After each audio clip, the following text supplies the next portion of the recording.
अस्सलाम वालेकुम my YouTube family. आज हम आपके साथ गर्मियों के मौसम में बनने वाली सबकी पसंदीदा भुनी माश की दाल की रेसिपी शेयर करने जा रहे हैं।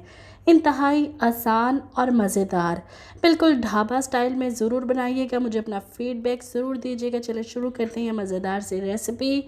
सबसे पहले हमने कढ़ाई में लिया है आधा कप तेल ऑयल, और साथ ही हमने 2 प्याज लिए हैं चॉप करके, क्रश करके।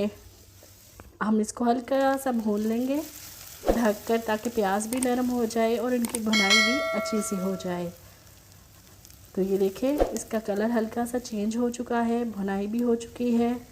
साथ ही हम इसमें लहसुन का पूरी पोत जो होती है उसको भी कद्दूकश, और अदरक भी, बड़ा टुकड़ा अदरक का भी, इसमें लहसुन और अदरक ज़्यादा जाता है। इसकी भी हम प्याज के साथ भुनाई कर लेते हैं।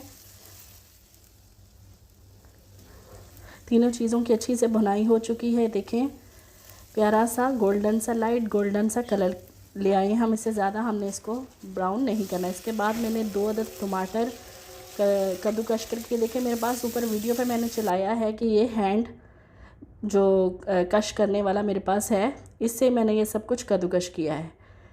तो इस तरह ही हमने टमाटर भी 2 अदद टमाटर भी इसमें डाल दिए। तो इसकी भी भुनाई कर लेंगे। साथ ही हम नमक 1 टेबलस्पून, मिर्च, हल्दी, ये सब कुछ आप अपने टेस्ट के हिसाब से और जितनी मकदार में आप बना रहे हैं। ये मैंने काली मिर्च भी डाली है, ज़ीरा, सूखा धनिया, साथ ही 1 अदद बड़ी इलायची को तोड़कर मैंने इसमें डाल दिया है। तो ये सारे मसाले में डालकर, जो आम घर के मसाले हैं, ये डालकर हम इसकी भुनाई करते हैं। देखिए कितना अच्छा सा दरदरा सा मसाला तैयार हो गया इसका।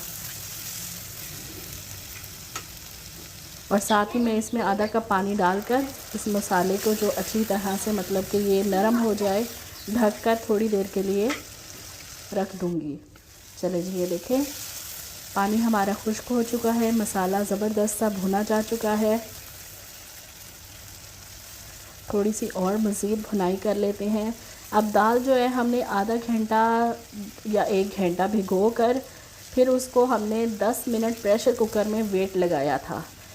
माश की दाल को आप अगर चाहें तो ज़्यादा देर भिगो सकते हैं, लेकिन हमने आधा घंटा भिगोकर इसको फिर 10 मिनट प्रेशर में वेट लगाकर, तो अब ये देखें उसमें जितना थोड़ा सा पानी था और साथ ये दाल तकरीबन 90% तकरीबन पक चुकी है, दाल ये गल चुकी है।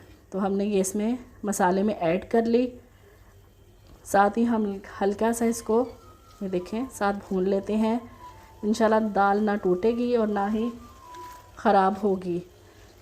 तो ये हल्के हाथ से आपने इसमें इसको मसाले के साथ जो है, ये देखिए मिक्स कर लिया। थोड़ी देर ढक दिया मैंने। ये देखें जो हमारी 10% है वो हमने इसको दम में गलाना है, बिल्कुल हल्की आंच पर।